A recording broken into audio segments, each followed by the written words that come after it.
এইখানে ১ নাম্বার এটা হলো ভিসার নাম্বার, সেটাই পেস্ট করতে হবে ওখানে। এই ফার্স্ট ওখানে দেওয়া আছে, যেটা হাইড করা আছে ওখানে ভিসা নাম্বারটা। দ্বিতীয়টা তো বললামই, আপনার জন্ম তারিখ।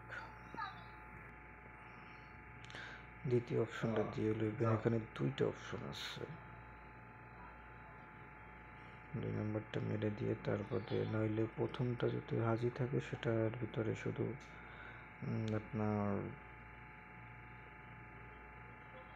আরবির যে হিজরা এই সমস্ত সাল আসবে।